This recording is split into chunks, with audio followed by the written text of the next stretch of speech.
town that you enter before you come into the Turtle Mountains, we got word that there was all sorts of community members who stood out on the side of the road, children, elders, probably 20 below, maybe even colder with the wind, and they're out there fist high cheering on Leonard, and it was a powerful moment. If you could describe today in one word, what word would that be? Thank you, Turtle. I wish to be described. Come on, I love these people. So I've been studying his case, and you have to realize there are elements that were inside of the FBI that still, to the very end, were very threatening. Said that there would be huge consequences within that community of the former and current FBI agents who still firmly believe that Leonard Peltier was responsible for the death of that agent. Anyway, so I knew an inordinate amount about the case and had studied the case. I was in a course of a guy named Stephen Bright, who ran the Southern Center for Human Rights, not the Southern Poverty Law Center. Two different organizations, same purpose, but the Southern Center for Human Rights, which mainly dealt with representing people on death row. One of the cases that we touched on, because I don't think Leonard was ever taken off of death row. Anyway, we worked on Hurricane Carter's case, and I became friendly with Stephen Bright, who's a leading expert in unjustly imprisoned people. And so we studied Leonard's case. I was really, really, really proud because it was a really courageous thing that I think that my dad did by letting him out. And I think some people take it for granted that, well, why wouldn't the president do that? It was the right thing to do. He was 80, blah, blah, blah. Because you have a lot of really, really powerful people that can really mess with your life, and particularly in this atmosphere, by doing the right thing. What do you think is the biggest inconsistency in the government's case against Peltier? The two cases that were held against his two accomplices, who both were acquitted, and the lack of evidence that was allowed in Leonard's case as related to the lead up to that event on Pine Ridge, where the tribal police force, along with the FBI, had basically created a goon squad. And over 60 individuals had been tribal members and living on the reservation. I think it was over 60 had been murdered by this goon squad, had been taken out. Was it 60 or 16? I can't remember the exact numbers. But they were on a mission, basically backed by the FBI. And the judge never allowed all of that information, which they had got, into the case when Leonard was tried. And I can't remember all the other inconsistencies, but one of the things that also is that the woman that they said was Leonard's girlfriend, when they were able to extradite him from Canada to the United States, they used her testimony to justify the extradition from Canada. Once they got him back, she completely recanted and said that she was basically threatened by the FBI to say that she was Leonard Peltier's girlfriend and that she witnessed the whole thing, when in fact they hardly even knew each other. She had lived on the reservation but didn't have any relationship to Leonard. But there's a whole bunch of other inconsistencies. On a deeper level, what do you think it was about Leonard that scared the federal government in such a capacity? That's a good question. If you believe... Justin, you are so wrong about the difference between meth and amphetamines. What am I so wrong? I'm pretty sure they're very, very, very similar in function. The only difference, I think methamphetamine, can penetrate the blood-brain barrier a bit easier because of the methyl group. I don't know exactly why. But otherwise, the impact, I think, is very, very, very similar. Leonard. Similar to identical, I think, once the methyl thing has been removed. Then you had to understand the rest of the story of what the federal government was doing. $100 dono! Please cover the reason for the crack epidemic in the U.S. in the 90s. If you don't know, look in Iran-Contra. Oh, don't worry, I know. It's because the FBI ran into all the neighborhoods and gave everybody crack cocaine. I got it.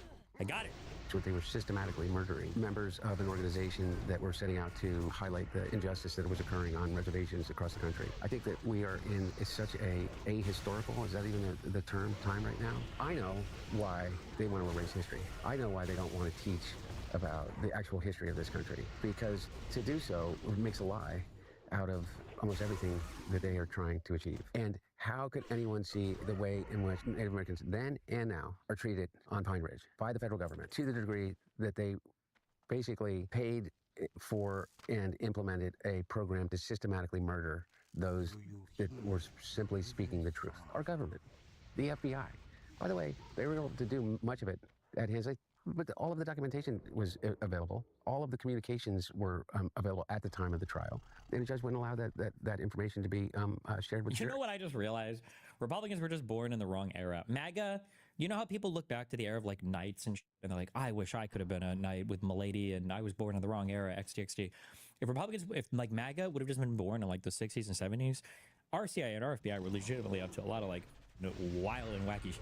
There would have been so many more great conspiracies for them to actually sink their teeth into. Instead of today, it's just like the most retardedly stupid in the universe.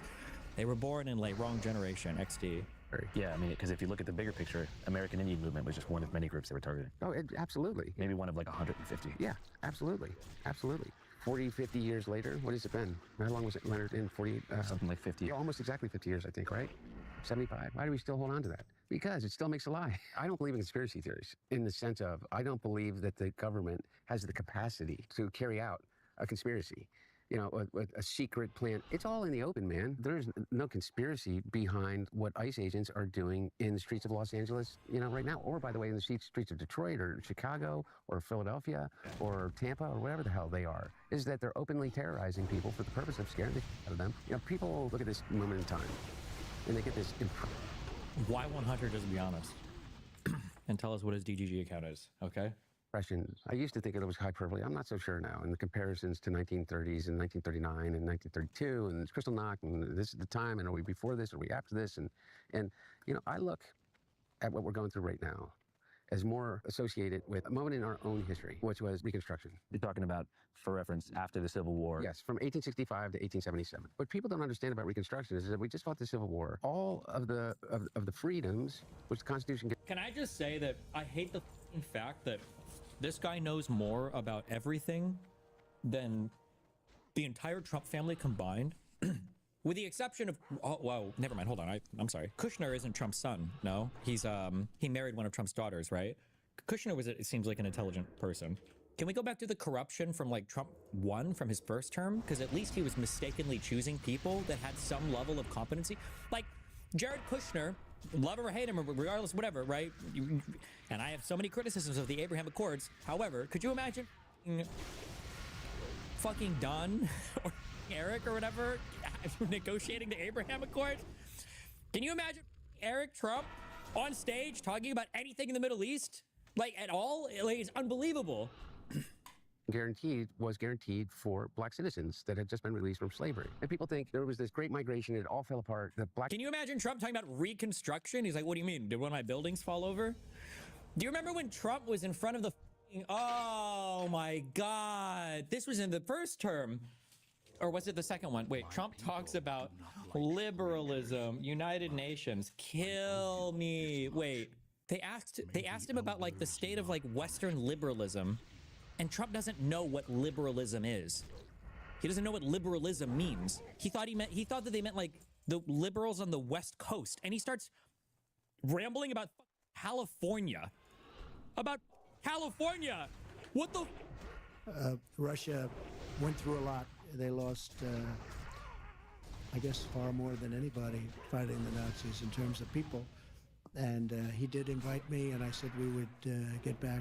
But we will Putin give told him that that. serious consideration. His Okay? Thank you, comments Peter. to the Financial Times right before arriving here was that Western-style liberalism is obsolete. I know you probably haven't read the reader. Well, again, he may feel that way. I mean, he sees what's going on, and I guess if you look at what's happening in Los Angeles, where it's so sad to look, and what's happening in San Francisco and a couple of other cities, which are run by an extraordinary group of liberal people. Kill me. Kill me. Actually kill me. Trump won. How retarded? How actually retarded do you have to be? The leader of the free world, president of the United States of America. When he said Western liberalism, he thought he meant like liberalism on the West Coast, like Seattle, LA, San Francisco. I don't know what they're thinking, but he does see things that are happening in the United States that would probably preclude him from saying how wonderful it is. Why does Trump need to talk like that and the stupid best and greatest ever beautiful ticks? They're not ticks, it's because he doesn't know the details of anything, right? Ask me how Conor McGregor's performance was at his last fight. He had the best and most beautiful punches, and he's just one of the greatest fighters of all time. He just has he's a terrific, tremendous performer. I don't know, you just say you don't know anything. Black population, because of the weight of slavery or whatever other excuse you want to make, kind of fell into this communities of poverty and disenfranchisement, blah, blah, blah, blah. Total bullshit. Yeah. Between 1865 and 1877, the South Carolina state legislature was a majority black. I was going to say the state senate that was, I think at the time based in Charleston, was almost all black. Yeah, all black. And on top of that, because by the way, it's a vast majority African-American state after the Civil War in South Carolina. You know, and by the way, which was where the first slaves were delivered in the 1600s, right there in Charleston. And so what happened after the Civil War? This amazing thing, this amazing renaissance. These people that jumped in, that had been in slavery for over 200 years. These communities are thriving. And then you have in, what was it, Colfax, Louisiana. Is that where the first Klan started? Not where the first Klan started, but the first major lynching occurred in the sense of this, is that you had in Colfax, Louisiana, you had black black lawmakers that had gone in to secure the vote in this little town in the courthouse. And white supremacists surrounded the courthouse, and they rolled up a cannon, and they said, we're going to kill all of you unless you come out and give up this effort to, and they're all wearing masks. Part of them were the local law enforcement. And so the black leadership comes out, and they murder them all. And then they go on a rampage, and they kill 105 African Americans in Colfax, a little town in Louisiana. What happens? Nothing. So the U.S. government doesn't do anything. The Union troops throughout the South won't take any action. Local law enforcement in the state does not prosecute any of the people. And then the federal government does prosecute a number of the people, but the Jim Crow Supreme Court overturns their convictions. So nothing gets done. So what ends up happening? That happens all across the South, all across the country, is this campaign of violence, a campaign of intimidation. And by the way, remember, how many states at that time? 16 states, 18 states at the time? You had 14 members of Congress that were black.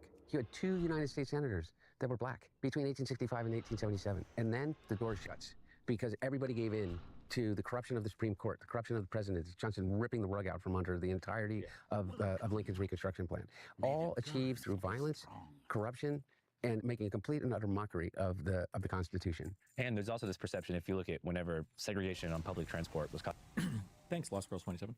This guy is legitimately, he knows more about U.S. history than the entire Trump cabinet plus Trump, although that doesn't add anything, but codified with Plessy versus Ferguson, I think it was in 1902. There's this perception because of the voting records of that time that most people supported it. People don't understand, or some people do, but the Klan emerged as a voter intimidation force.